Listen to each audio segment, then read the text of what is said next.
Então, dentro da questão palestina, a gente vai trabalhar agora dois tópicos. Um deles é o pan-arabismo, o outro é a criação da OLP, uma sigla de Organização para a Libertação da Palestina. Pois bem, o que é o pan-arabismo? O prefixo pan significa tudo, na ideia de valorizar a cultura árabe.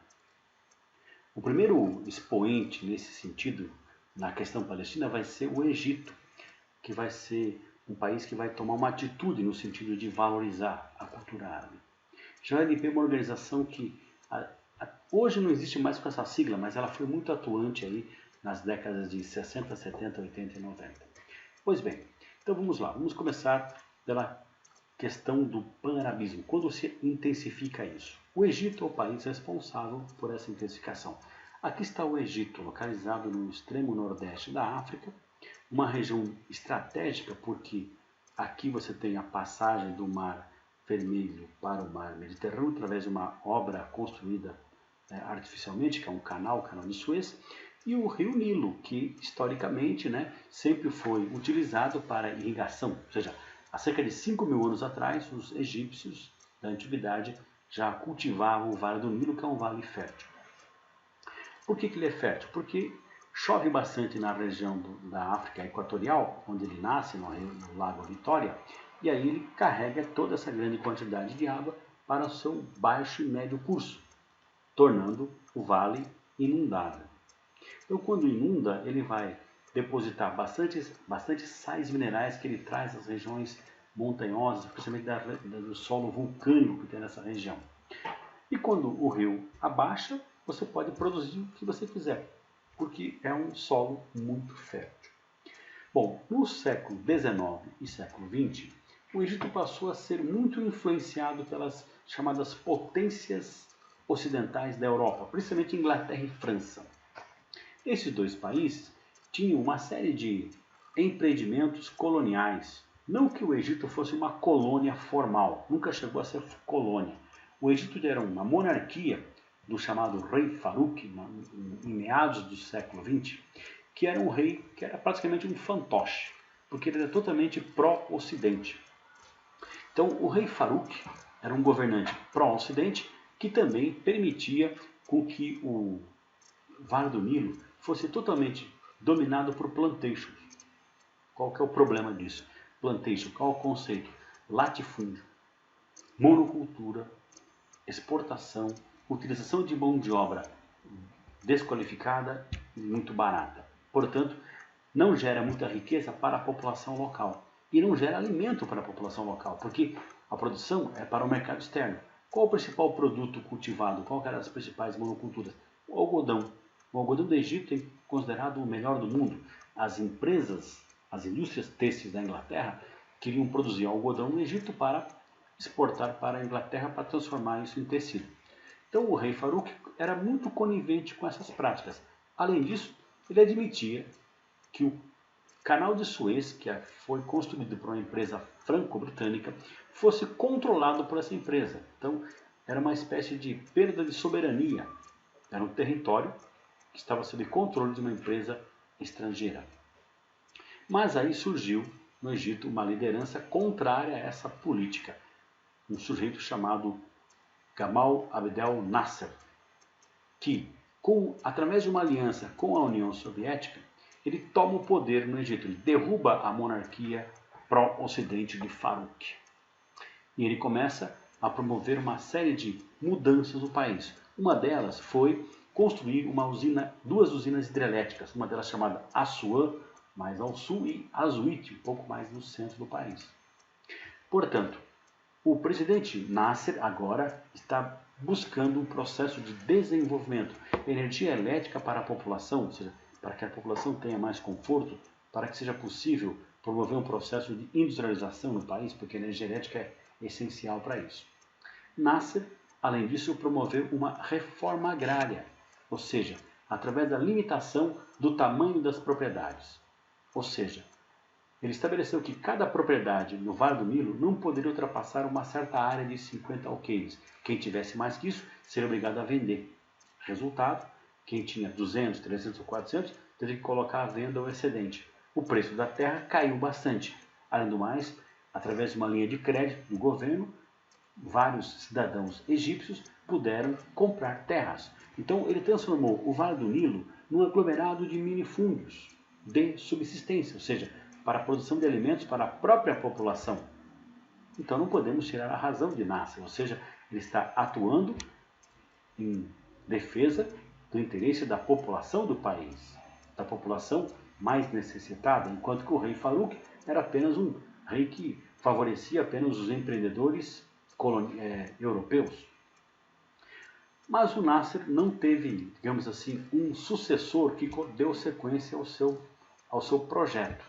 Ele foi sucedido após sua morte por um outro presidente chamado Anwar Sadat, que fez totalmente o contrário. Ele rompe com a política de Nasser e aproxima-se geopoliticamente dos Estados Unidos. Ou seja, a União Soviética, que tinha interesse em ter o Egito como seu aliado, perdeu esse forte aliado após a morte de Nasser e a ascensão de Anwar Sadat, um líder que vai aliar-se aos interesses dos Estados Unidos. Ou seja, estamos em plena Guerra Fria.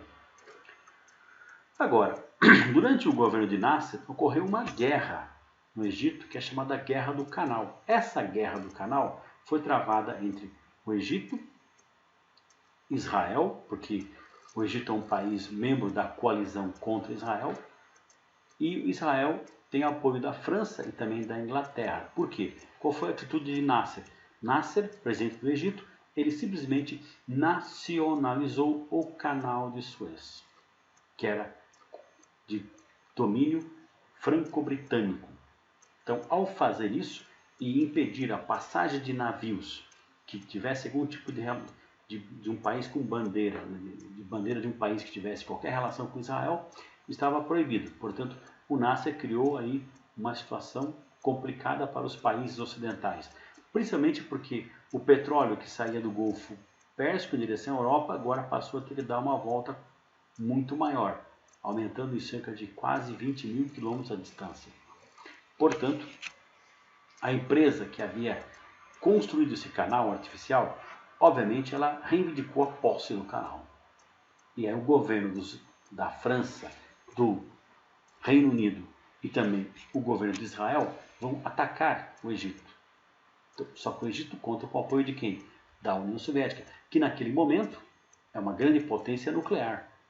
O único país que poderia fazer frente ao poder bélico da União Soviética seriam os Estados Unidos.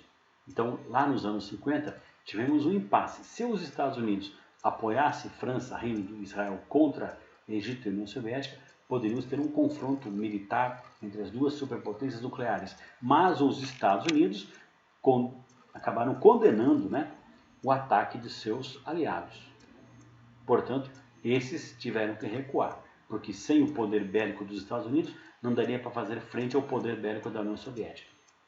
Então podemos dizer que os Estados Unidos ele preferiu não assumir essa responsabilidade, seria um custo elevado demais.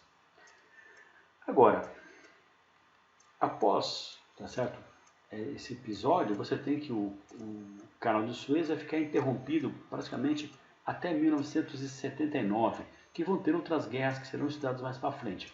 Atualmente o Canal de Suez é de controle egípcio. E a criação da OLP foi criada em 1964. Ou seja, os palestinos estão cansados de esperar uma solução da ONU para o seu problema. Então o que eles fazem? Eles criaram uma organização para buscar a libertação do território que eles consideram estar invadido pelos judeus sionistas. Qual é a ideologia? Antissemita e antisionista. O antissemitismo é você ser contra judeus, num sentido bem restrito da palavra, porque semita igual a judeu é um sentido restrito, portanto, antissemita é ser contra judeu.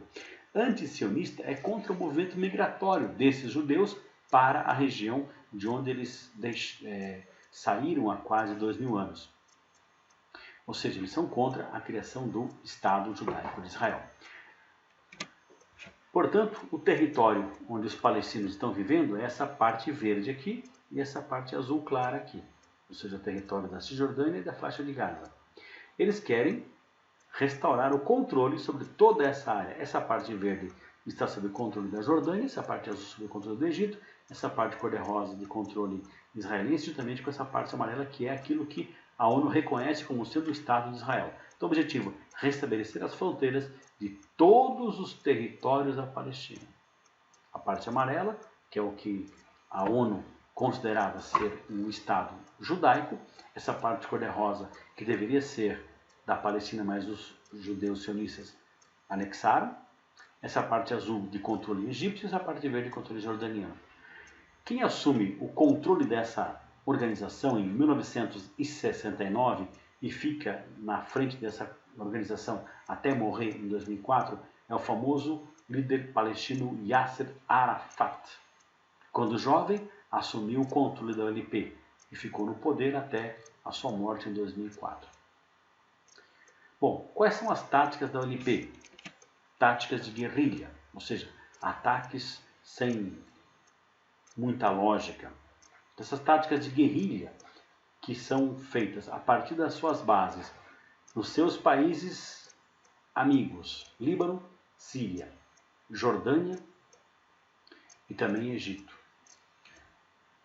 E dos territórios onde eles habitam, que é a Cisjordânia, região número 1, de controle da Jordânia, e a região número 2, faixa de Gaza, de controle egípcio.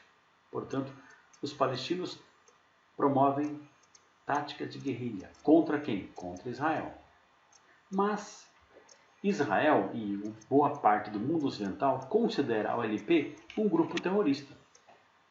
Porque a diferença entre guerrilheiro e terrorista, tá certo? É uma questão de concepção, de conceito. Porque é uma forma de ataque sem muito aviso prévio, sem uma declaração de guerra, mas acaba que, se você perguntar para qualquer membro do OLP, inclusive para Arafat, ele nunca se considerou um terrorista. Ele apenas lutava por uma causa, que é a libertação do território do seu povo. Essa é a justificativa para os atos violentos cometidos pela OLP durante muitos anos, certo? Bom, então sobre esse assunto, né, de criação da OLP e do pan-arabismo, é o que eu teria para passar para vocês.